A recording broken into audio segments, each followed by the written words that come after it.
मित्रों नमस्कार।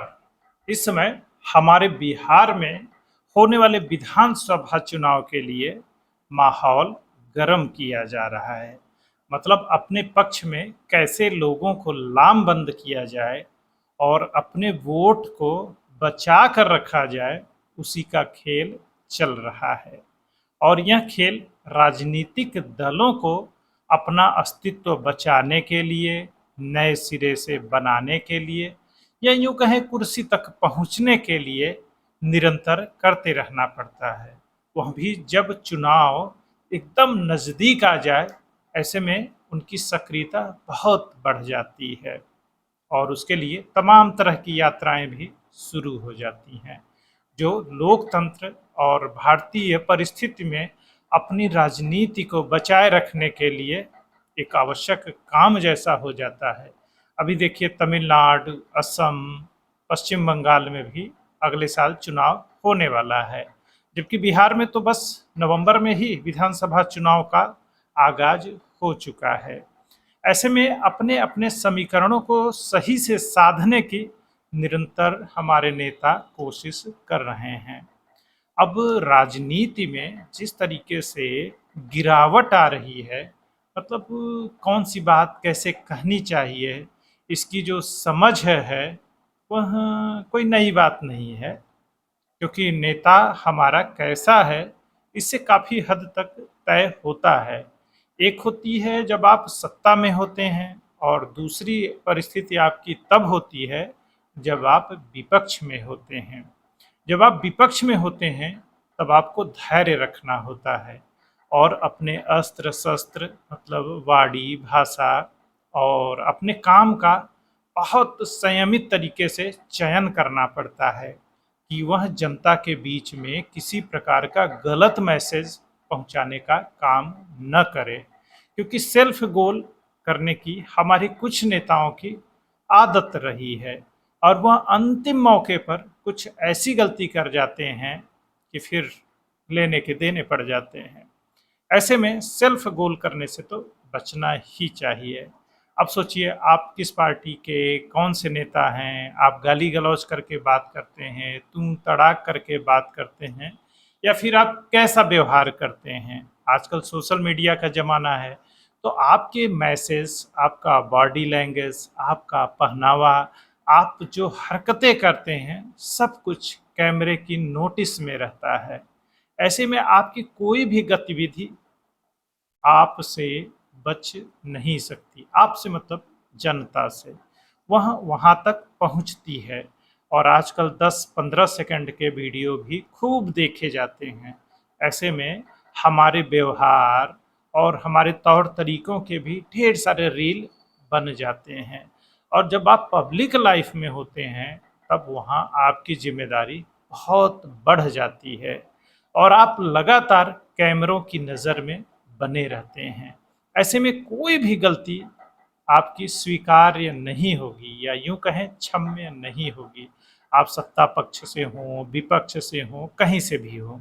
आपको गाली देने की जो स्वतंत्रता मिल गई है आजकल सोशल नेटवर्क की वजह से, वह तो अतुलनीय है। सोचिए यूट्यूब, ट्विटर, फेसबुक, हर जगह आपके विरोधी आपको अच्छे से गरिया सकते हैं और अब आपकी जिम्मेदारी यह है या आपके लोगों की जिम्मेदारी यह है कि कितनी संयमित भाषा में उसका जवाब दें।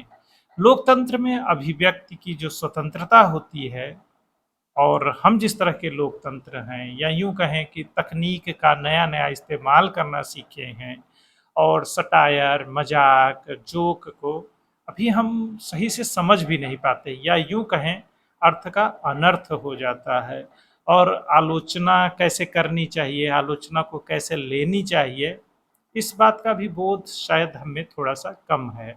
जबकि विकसित देशों में अब जो न्यूज़ चैनल्स होते हैं, मीडिया के प्लेटफ़ॉर्म होते हैं, वह घोषित तौर पर यह बताते हैं कि वह किस पार्टी के हैं, किसके पक्ष में हैं और फिर उसी तरह से वो अपने विरोधियों की टाँग खिंचाई करते हैं, तमाम तरह के वीडियोज़ बनाते हैं और जो विरोधी होता है उनका, जो नेता होता है, वो उसको लेकर बहुत गंभीर नहीं होता है।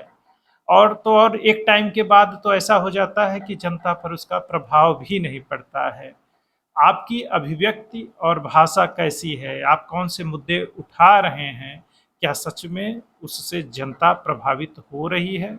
उसके हित उससे जुड़ रहे हैं? अगर नहीं जुड़ रहे हैं तो कुछ दिनों बाद बस आप सिर्फ शोर-शराबा बनकर रह जाते हैं और आप राजनीति में रेलेवेंट नहीं रह जाते हैं।